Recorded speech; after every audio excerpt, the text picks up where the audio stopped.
And we are live. Woo! All right, to start off, hi, I'm Steph from the Nerdy Fox. And I'm Ariel from Reading and Whatnot. And this is, you were Blood supposed to do it with me. Blood Blood and and Pages. Pages. Okay, and the book we are talking about today is The Black Monday Murders by Black Monday Murder. Jonathan Hickman, and it is volume 1. A very, very quick synopsis is the book starts off, guy in the stock market gets a report and his nose starts bleeding. That's how it starts. Oh. You kind of find out that there is some form of ritual that is about to happen because of the nosebleed. It's saying that the sacrifice needs to be made. And that's kind of the start of the book. The book itself talks about basically the stock market and the 1%. Well, not even just the 1%. It's specifically 4 families that kind of control the stock market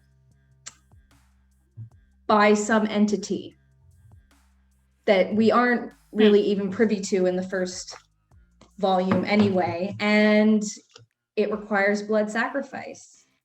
Sometimes it depends. It's when somebody's nose bleeds. All right, and I'll let Ariel take it on from there. So the 4 families, they all have a space in what is like a 4-pillar structure, and each family can be is rotated from each pillar to pillar. I think it's like every 4 years. And the pillars are the Watcher, which is basically someone who watches over everything. The Scales, the person who basically kind of feels out if they're getting more than what they're giving and vice versa, which obviously wouldn't happen. And the person also not decides, but kind of keeps their eye on when Mammon, or how did you pronounce it? Mammon. Because French. It's going to come and collect the Stone Chair, which is the person who is collected upon first when Mammon, I can't, don't worry about it, needs to have payment. And the Ascendant Seat, which is the person who kind of controls everything. And when things when blood needs to be collected or a sacrifice needs to be collected, they are the person that does the collecting. Right. So, and also there's a lot of time jumping in the book as well. We jump from the 1920s to present day, which happens to be 2016 when this came out, and a lot of in between, as well as there are different forms of narration in the book. Not only is it, comic style, but you also have transcripts. You have stuff on the internet, police reports,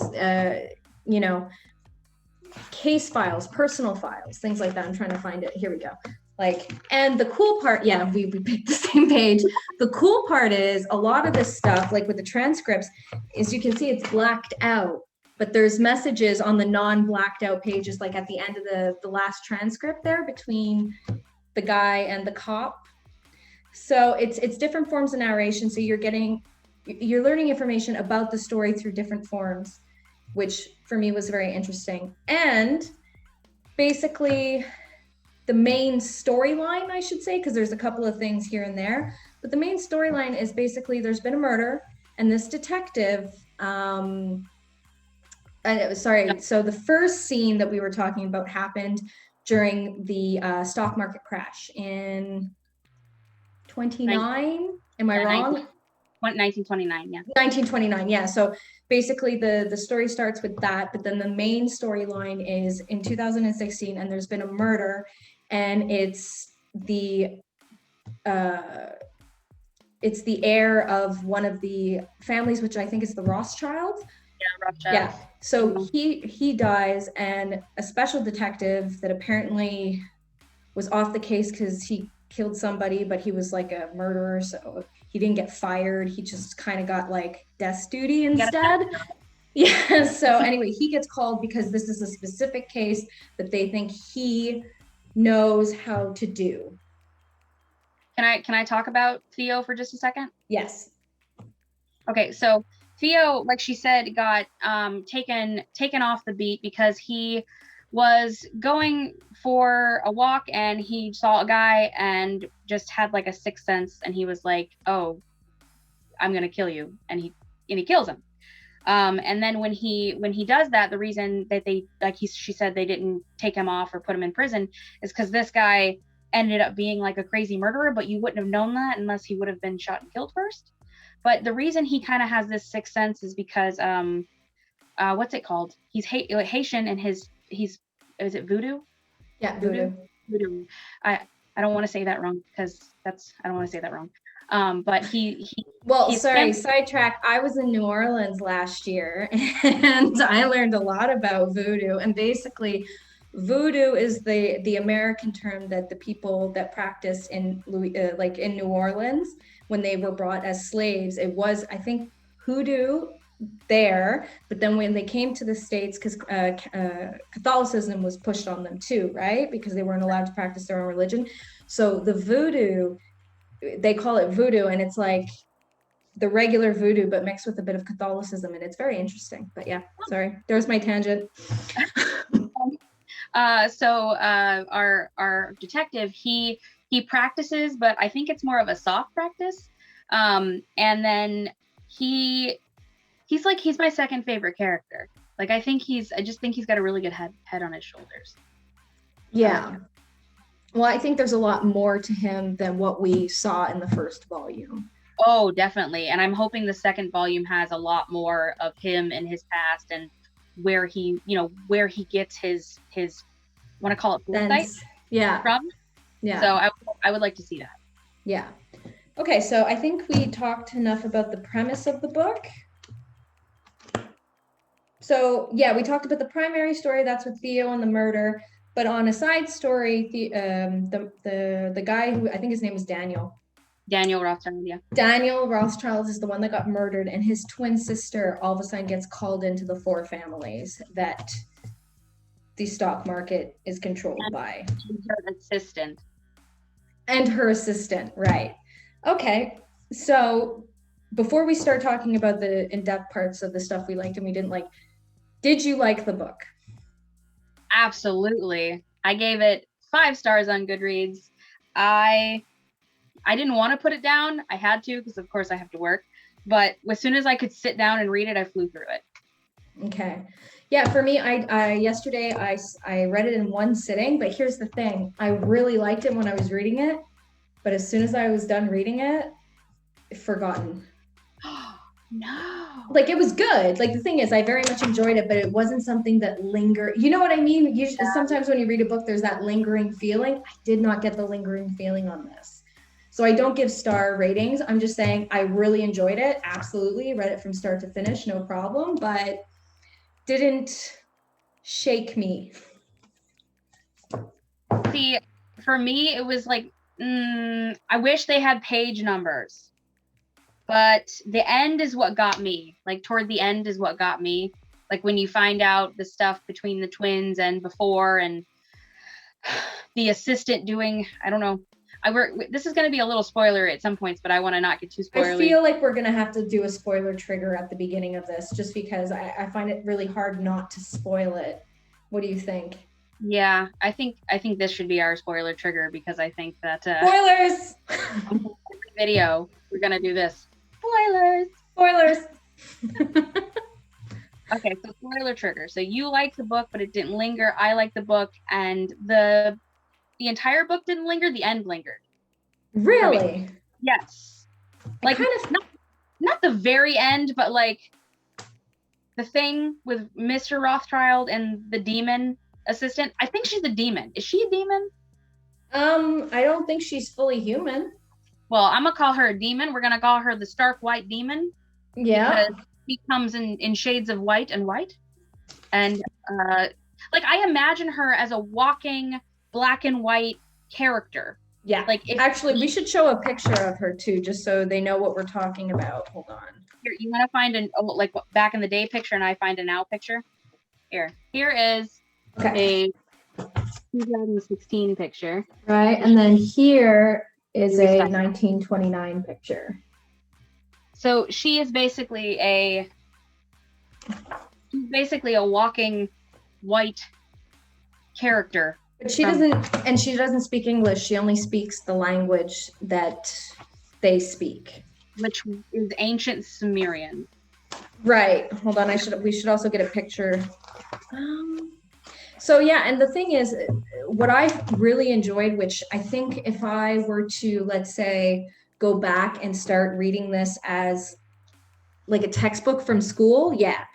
So it gives all this information about the four families and all the symbols, and there's like charts of what the symbols mean, which I really enjoyed. I didn't take the time to like study them, but I went back after I got confused and went back and studied them because I was like, what is happening?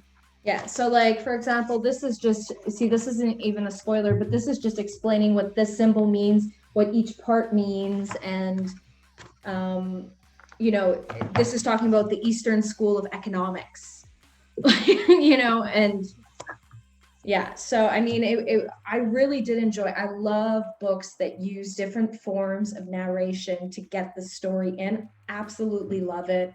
You know, same thing with movies. I love it when they have different types, like a video that you're watching. Yeah. So I always find it adds more and it makes it more real.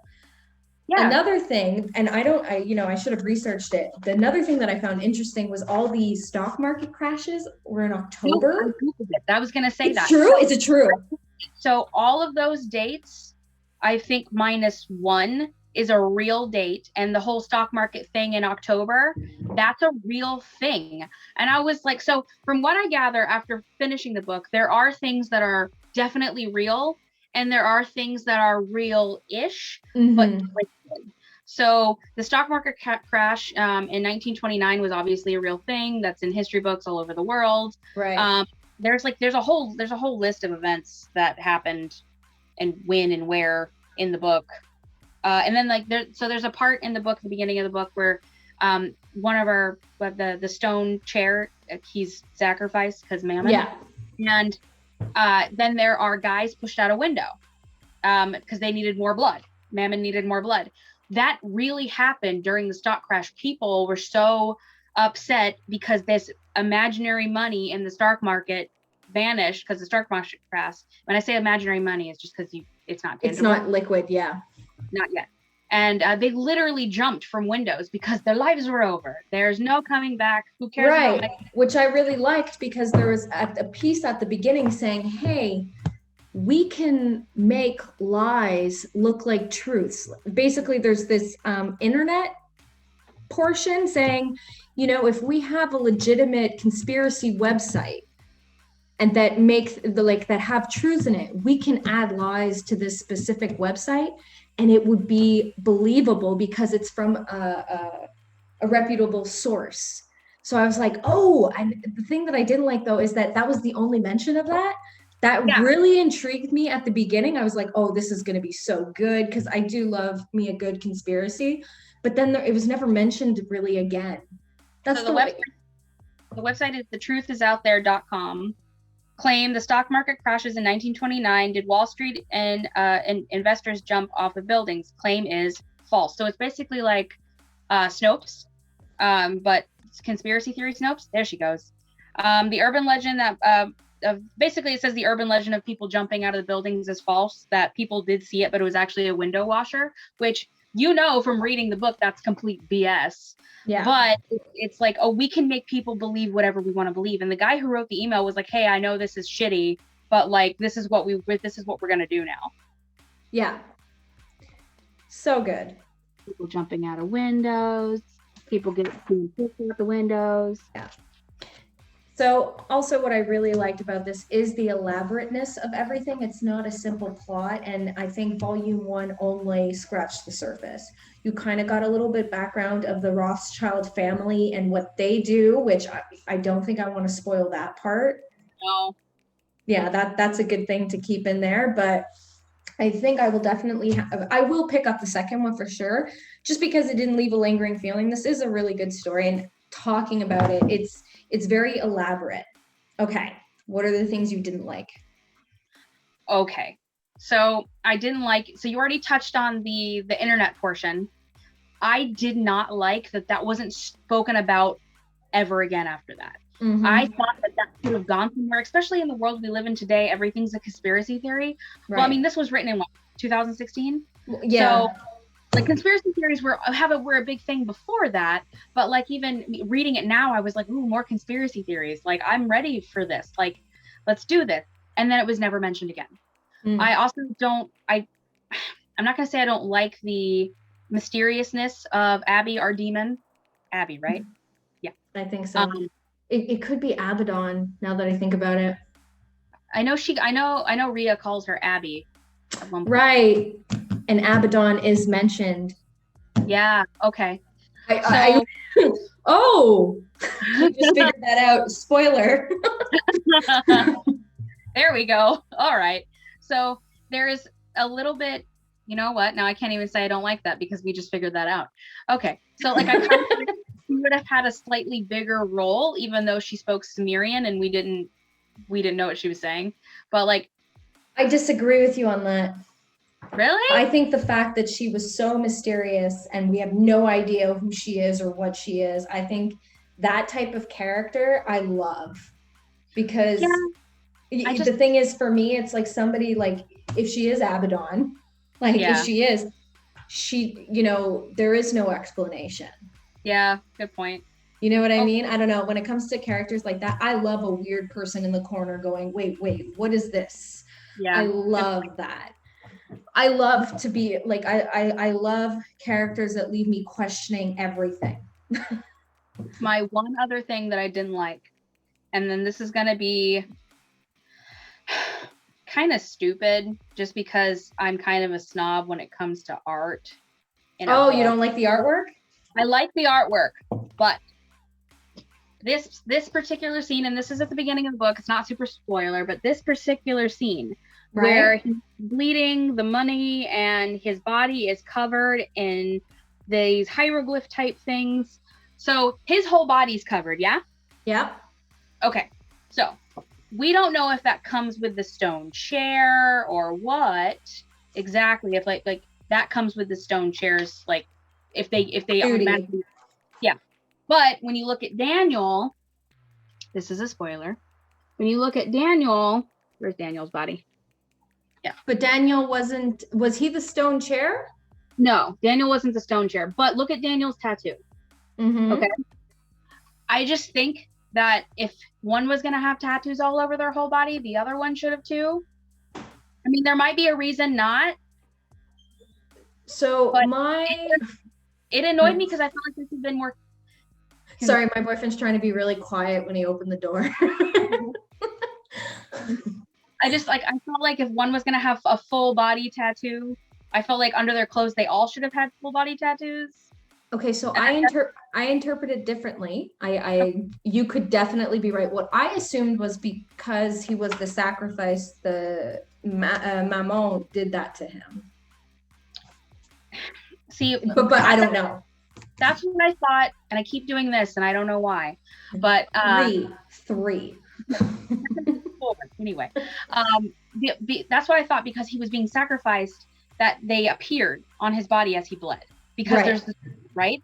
That's Right. what I interpreted it as. But then when I see different characters, not just Daniel, but different characters with chest tattoos and stomach tattoos, but not full body tattoos, that bugged me, and I just it's stupid, but No. It's artistic preference. it just seemed really inconsistent. Okay, so what did you not like about the book? Okay. One thing I didn't like is actually kind of the artwork. Hold on, I'm gonna find it. I very much enjoy artwork. The one thing, and don't, once again, disclosure, this is personal preference. This is not saying that this artwork is bad. It's just I don't particularly like it. I'm gonna try to find something. Hold on. It's the lines. instead of using shading, they use lines. That's the best way I can explain it. I mean, I'm And not like, that's a personal preference. I can understand that. The only part of the artwork that I thought I didn't like was like when the whole page was red and it was just like a red like gloss over. That was the only thing that the art was. Sorry. Yeah. Another thing is, and I don't see, the problem is we only read volume 1. I have because I mean, I can get volume 2, but the one thing, there's a lot of things that opened once, like it was mentioned once, such as the internet thing. It's mentioned once and then never, like, I'm like, no, but I need to know more, which I don't want to say. If the writer did this properly, everything gets wrapped up in a pretty bow. You know what I mean? Like, have you ever read a book like that where just a bunch of crap is opened at the beginning? Well, it's like Game of Thrones, right? A bunch of crap is open at the beginning, and then at the end they're like, and like you're being pelted with things, and then it's at the end you're like, all right, well, I didn't see where all those things that you threw at me that didn't hit me landed. Yeah. Yeah, so that was the only thing. I will say, I do want to say I love this lettering. I know this is like total nerd, like comic snob. I love when people use this form of lettering. Yeah. I don't know. And the writing. The writing was phenomenal because, like I said, it kept me intrigued from start to finish. I didn't like mindfully wander off ever. I was intrigued. It was a page turner. So and that music that you sent me, look, I was having such a hard time because I was not in the mood to read, and I'm a mood reader, and if I don't want to read, I just don't. So right. And I'm like, I need to finish this tonight because I haven't had any time all week to read it.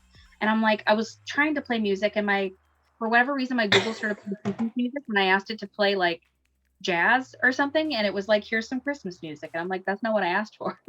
And then she sent me this link to a video that's like an hour long, and it was this epic string music, and that I kid you not, Steph, as things got like important, the music just heightened.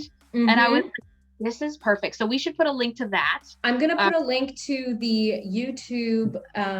So it is actually, it's a specific album, and YouTube made a mix of it.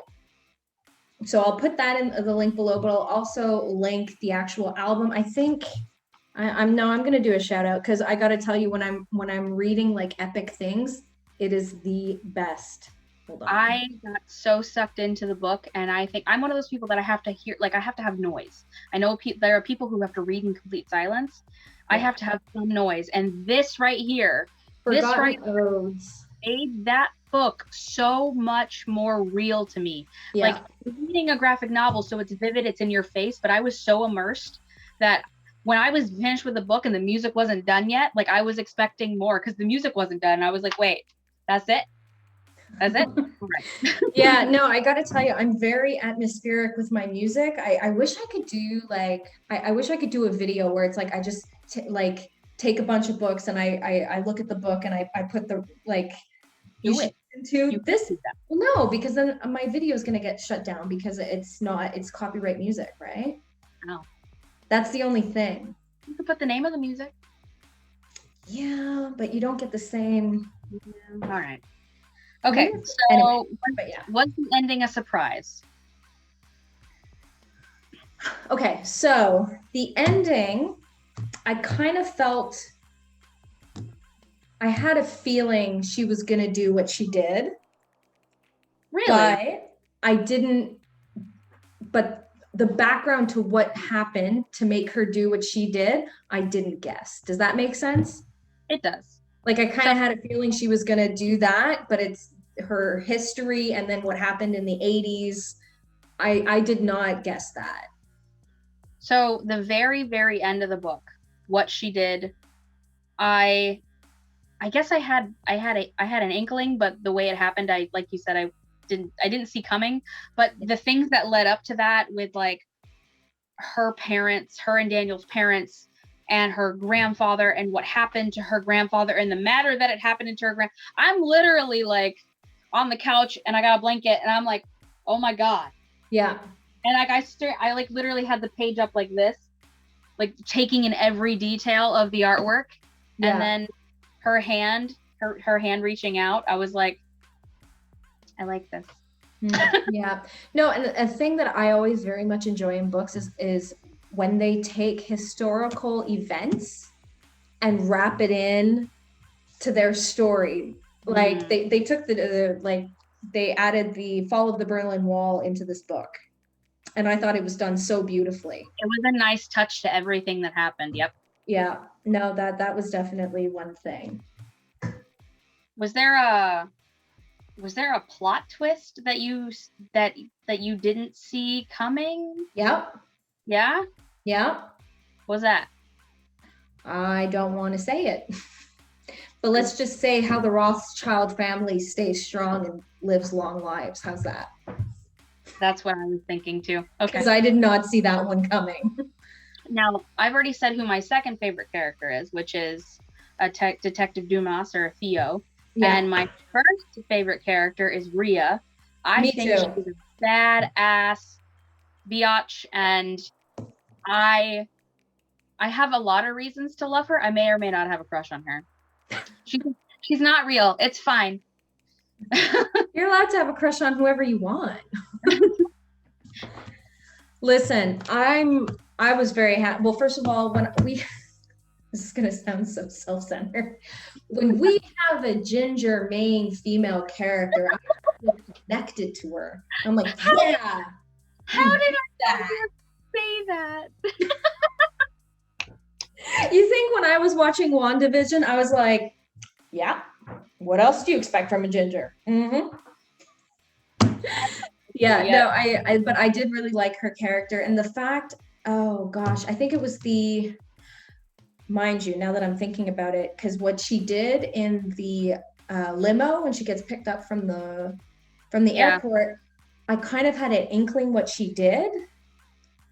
You know, when she basically told him, because Abby whispers something, and then she says, I want to be treated with respect, not like last time. Yeah. And as soon as she comes back, she went back to New York, even though you don't know her history yet, you don't know any of that, she's coming in with, like, she's powerful.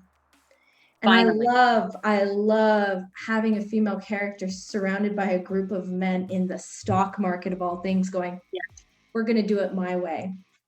And you know, I agree with you there. And it's not just because I feel like women are better represented now in literature. Yes. But in the time frame of me being alive, reading graphic novels, there's very rarely an extremely strong female role, and she checked all the boxes. Yeah. So, absolutely. And they didn't. Do you think she's a bad guy? I think she can be whatever she wants to be. I don't think she's a bad guy. I think she's. Can I say that without spoiling it? I think she's gonna tear it down. I think she's gonna watch the world burn. I have a feeling that her and the detective work together. I think that's what, I think when she tears it down, either A, she's going to do it and he's going to help her not realizing he's doing it, or they're going to team up and become a bad team of people who are just going to mess things up for other people. Yeah. Well, I think that she's not doing all of this for the good of the world. Let's put it that way. No. But yeah, I think, another thing I love about this book is that all the characters pretty much are gray, except for like the families. It's like, no, you're evil. There's no discussion. But like the main characters, I'm like, I love gray characters. So at the end where they talk about the different families from like all over, like the different schools or whatever. Yeah. It's almost like you can look into their eyes and see they're all terrible people. Yeah. But, and then, oh God, there's another white person, like another white character, like Abby. Yeah. This guy right here. Yeah. Yeah. Well, that gave me pause when I saw that. I'm like, is Abby not the only one? I just saw the sketches of our lovely main character. I wanna hang that on my wall. No lie. Yeah, very nice. Oh, yeah. So yeah, like it's obvious, like the one thing they didn't try to make it more difficult than it is, because I think the general consensus is that we assume that 1%, they believe they're so above humanity, like they're, and those pictures make that a reality, going, yeah, they really are evil, because we're non-existent. And that was amplified by the Russian guy. Of course I don't remember his name. Victor, is that his name? Yeah, so he's like, oh, you're all slaves, and that was used a lot. Yes, and especially with his not his attorney, the attorney that they've sent. Yeah, and he proves just how much of a Yeah. slave we all really are. But that's what I'm saying. That was used also in the limo, the first Yeah. scene. So that's where I made the connection. Do you have a least favorite character? The Russian. Really? Yeah. Okay. And by my least, no, should I say that? I hated him. Like, I wouldn't call him my least favorite. Well, yeah, my least. I hated his character, but it's being used in a good way. Like, I hated his character. You hated him, but you loved him. Yeah. Yeah. So it's like I hope horrible things happen to him. Like, it's as simple as that. But yeah, you. I didn't have. I mean, I love to hate him. I'll give him that. But the character that I liked the least was Grandpa Rothschild. Yep, he was pretty terrible too. He was a pretty terrible person, and after I found out some of the things that he did and the way he went missing, I was like, because again, like when I saw that part, I was like, oh. But then after I realized, but see, I want to know why his life ended that way. Mm-hmm. Because there's no explanation to it. So I'd like to know why, but I'm also really happy that it ended that way at the same time. Oh, yes, absolutely. He definitely found death the way he should have. Was there a point in the book that confused you? Because I have one. I mean, to be honest, when they were going into the, history of economics and like the symbols, how they were represented, like I'm pretty sure if I would sit down and like examine those portions, I might be able to, but it was very confusing. And I was like, it probably makes sense. It's just, it's not, like, for example, this, like, the Watcher. So yeah, each of these symbols represents something, and the A, B, C, D always used. Like, there was one where there was a picture that was, oh, here we go. All right. Explain that to me. Okay. Yeah. You know what I mean? Like, for me, but I like that, I should say. Because I feel like when I see stuff like this, I'm like, wow, So when I see stuff like this, though, I'm like, they went into so much detail of the background of all of this and how all mathematically it makes sense and this. And I'm like, I'm pretty sure if I were to sit down and examine this like a textbook, I would probably be able to understand it more. But I wasn't giving myself the time for that. Like, I really wasn't. You? I'm not ridiculously good at examining things that have anything to do with numbers or math. Okay. So yeah, that part just, I took it at face value. So the part that confused me the most is when they kind of go through this, like they transport themselves to this area. Right, for a meeting. Yeah, for the meeting. And then all of a sudden they're in this like cavernous cave, like with these people. Right. And one of them is like a little boy. So I think, yeah, so I think that's the four families as in the 80s. Yeah. Yeah. But where are they? Right. Well, I mean, it's slightly mentioned that they use that machine that they put the Romanian guy in. Yeah.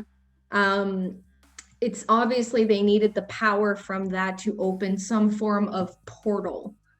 But is it like because he goes downstairs, like he Yeah. goes down a lot of stairs. Yeah. There's a lot of stairs. I'm gonna go with hell. I think it's hell. I I'm like, that's what I assumed. It reminds me of hell, like you said, because it's got like these guys. So it feels like hell, but it also feels like it could be a different dimension. And Very it's not. true. So that kind of confused me, because then the next page over, like the next chapter, you're back at the university like nothing happened. And I'm just like, wait.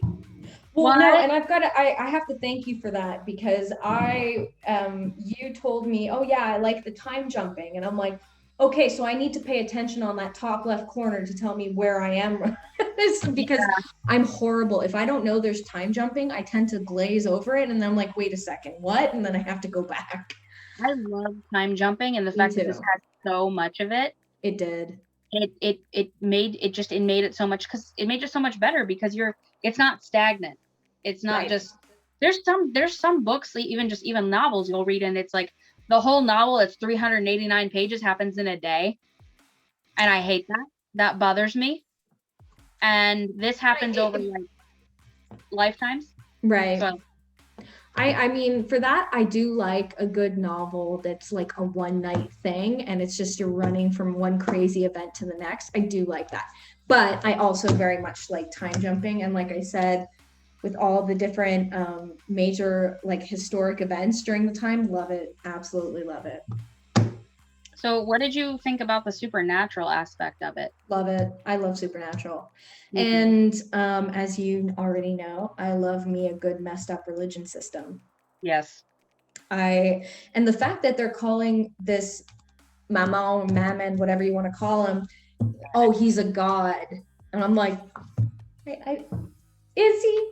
Because he kind of sounds like he's part of the other side, you know? Yeah. It's very culty. I love a good cult. That sounds bad. No, I love me a good cult story. I love a good cult story. I love the idea of blood sacrifice. Well, not in real life, obviously, because that'd be bad. If anybody would take that out of context. Well, I was talking to my neighbor earlier today, and I was like, why do I like horror so much? Why do I like absolutely disturbing things? You want to know why? Because it's pretend. Yeah. This is an imaginary story. We can get as dark and disturbing as we want to be in our imaginations, because that's the one place we should be doing that. I like that. I think that serves a good point. And the gore. Like I've worked in the EMS industry. I've seen some things that I would rather have not seen, but it's so much more thrilling to see it on a page or read it and see it in my mind than it would be to see it in real life. So I don't want to see any of this in real life ever. Yeah. No, I don't want to see it. Bad, fake gore, good. Yeah. Be as gross and disgusting as you want. This does have a good, it doesn't have a crazy amount of gore in it, but the gory bits are awesome.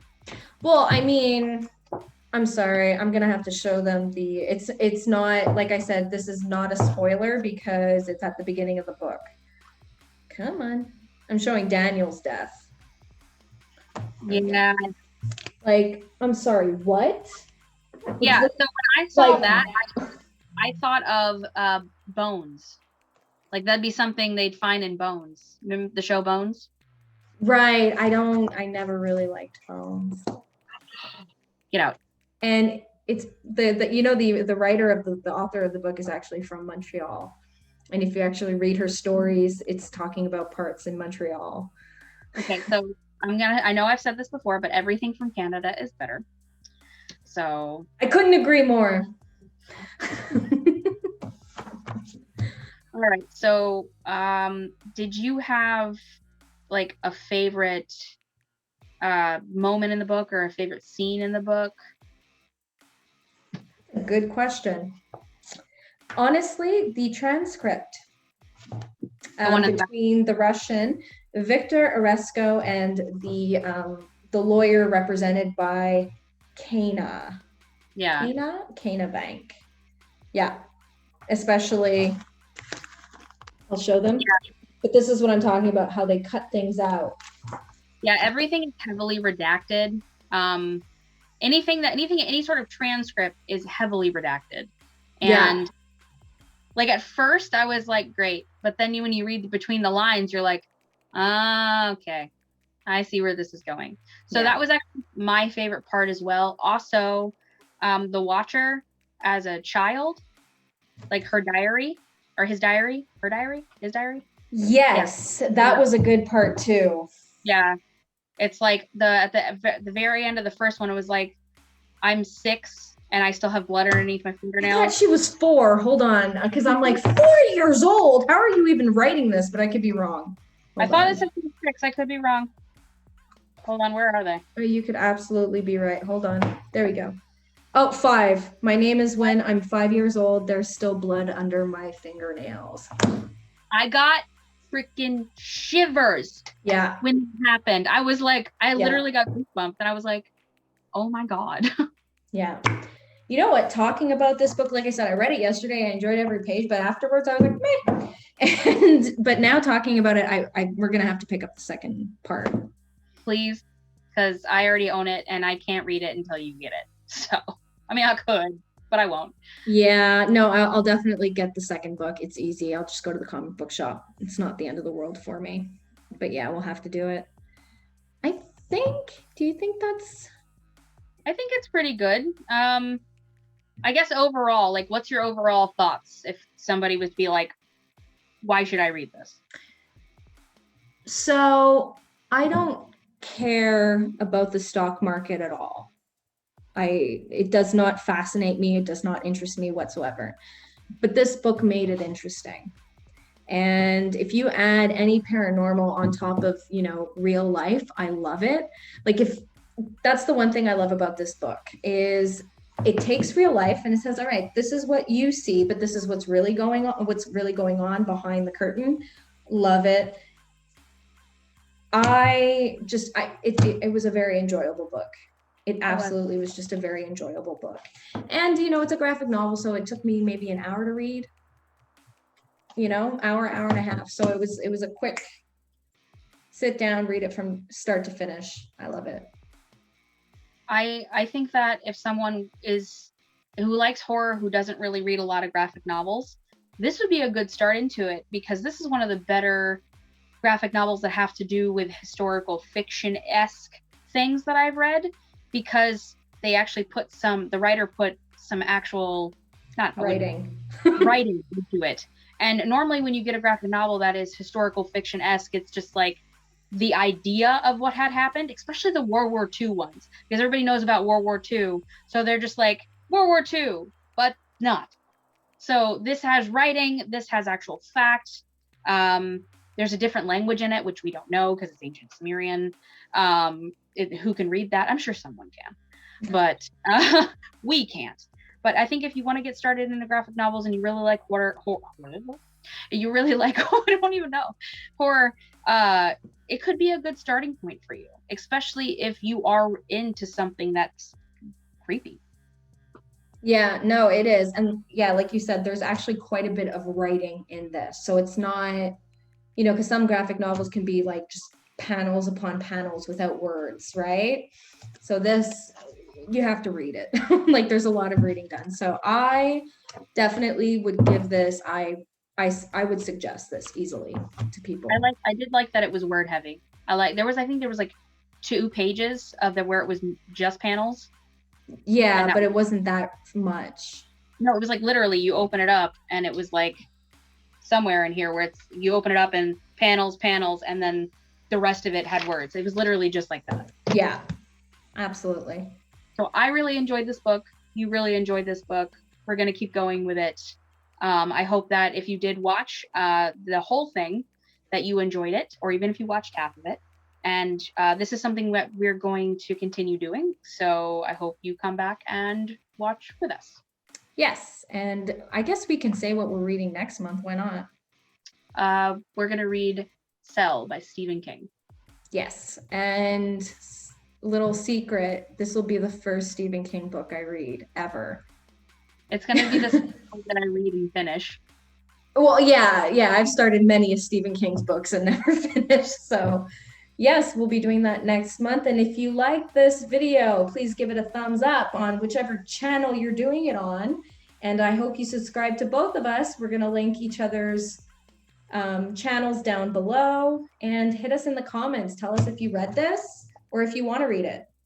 And if you're seeing it on mine or hers, be sure to go to the other one's video and comment and let us know that you have watched it. And you can also let us know how you like about it, how you felt. How you like about it.